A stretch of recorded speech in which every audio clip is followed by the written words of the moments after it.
Okay champ, you have an exam coming up and you're scared because you need to pass but you feel like you haven't got enough time left. I'm Jeevan. I studied for 6 years at Cambridge Medical School doing some of the hardest exams in the world. And so I've learned a few topics that can massively increase your exam score even if your exam is literally tomorrow. But just promise me that you will fix up and not leave it this late next time, alright?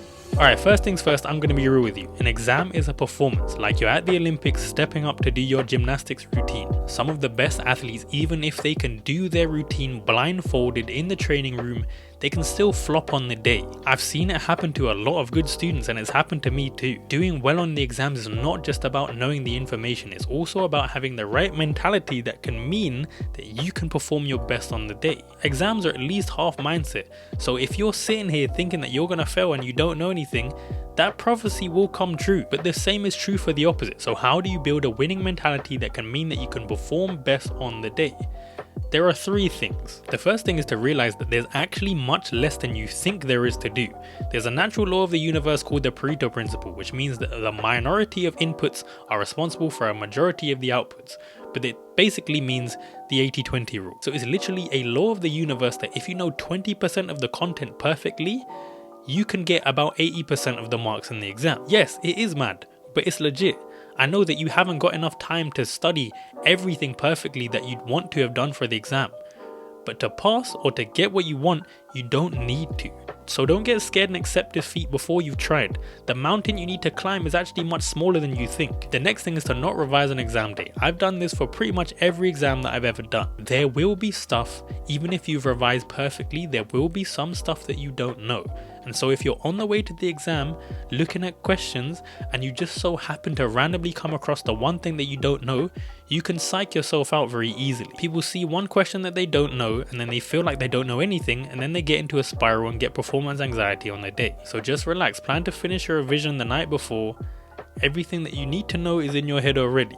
You'll be fine. The next thing is to build a stack of evidence that can give you confidence. Your confidence in a task is directly related to how many times that you've done it before. So if someone asked you to land a plane right now, you would be scared and you wouldn't be confident. But if you ask the same thing to a pilot, he would be confident because he's done that same job hundreds of times before. For you to walk into the exam with confidence, you need to know that you've done the same task before, and that is doing past paper exam questions in timed conditions. Doing timed practice papers are the only way to mimic exam conditions, and then you can prove yourself that you've done it before. But practice papers also have another function that is massively underrated.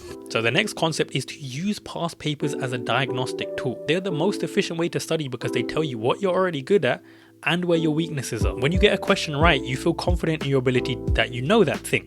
And then you move on to the next thing because the gaps in your knowledge are where you need to spend all your time. So when you first start, do a timed practice paper so you can see where you're at. I know it's going to be scary, but we need to be honest here.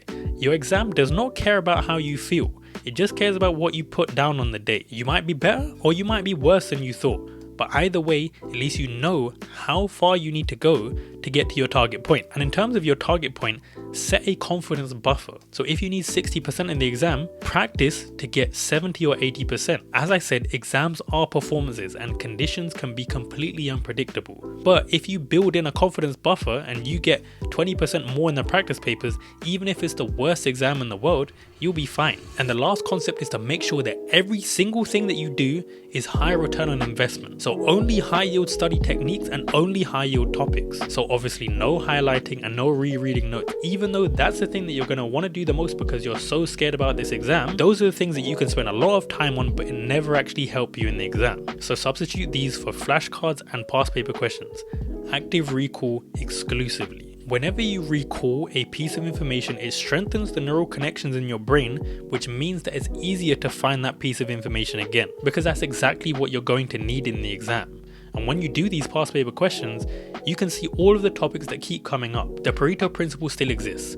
Most of the marks are going to be down to 20 or 30% of the content in the actual textbook. So study these high ROI topics using active recall, and only when you know them perfectly can you move on to the next thing. This is everything that I would do if I had 24 hours to study for an exam. And if you do have an exam tomorrow, get off YouTube and do what I said.